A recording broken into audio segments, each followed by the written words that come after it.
But anyway, we look ahead very much so to tonight's proceedings and a couple of Aussies in action. Todd Woodbridge took us through what Matthew Ebden needs to do in his clash against Rafael Nadal. Todd joins us again at the desk this time, and the other match, of course, is Alex de Minaur, and he's the one that everyone's talking about. He's very much, as I've been saying, the poster boy for Australia at this tournament. Well, coming off winning Sydney, and he deserves to have that tagline, TJ. But he's got a really good opportunity. I think what was really impressive with him is that first match, to be able to come back from what he had to do in Sydney, winning 2 late-night matches on Saturday, winning the tournament, trying to enjoy that champagne moment and then get back on the job. There was a real chance that he could have fallen over in that first match. This one, he's got to really take his concentration and chances and not get ahead of himself, because there's a potential matchup, if he can win this match today, to take on the winner of Rafa and Ebden. So, in these sorts of tournaments, you can't be looking at the draw and sort of getting ahead. So he's playing a qualifier, and Laaksonen, who's played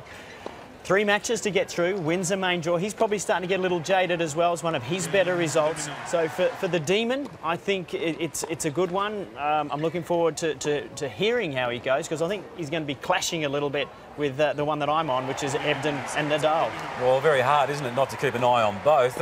We spoke about his weaponry. Yep. What are the main weapons that he needs to drag out tonight? Well, look, right now in his game, the weaponry is the tenacity and the movement on court. So we can see that. If he can take on points like that last one and be aggressive with the forehand, he's a very good volleyer. That demonstration that I gave about Ebden, it's a similar thing for him in terms of just getting into the net and using that part properly. I'm giving my volley skills here again, but that's really important for him.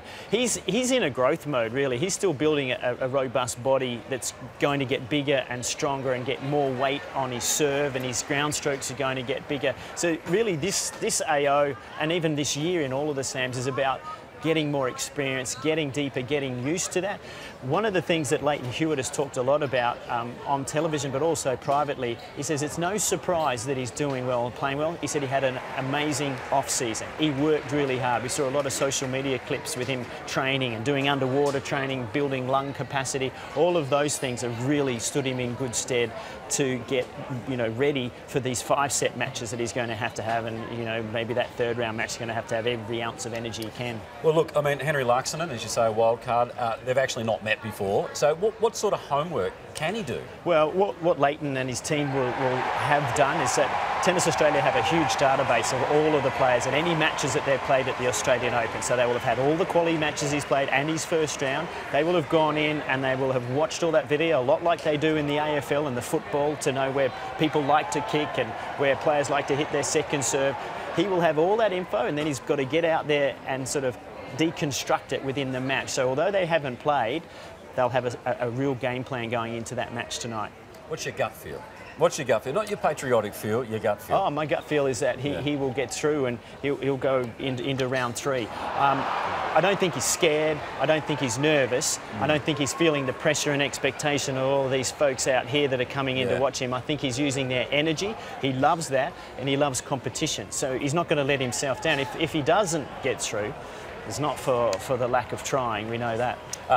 Albeit Laaksonen being the great unknown, as we said there, but that seems to be one of his greatest strengths, is his maturity and his ability to actually thrive on any pressure that might come his way. So, as you say, it's not so much a gut feel from you, it's more of a calculated... No, it's based on what's happened over the last 12 months and even the last few weeks, you could say. So what's really interesting is the locker room. The locker room, what the aura of you as a player is. Absolutely.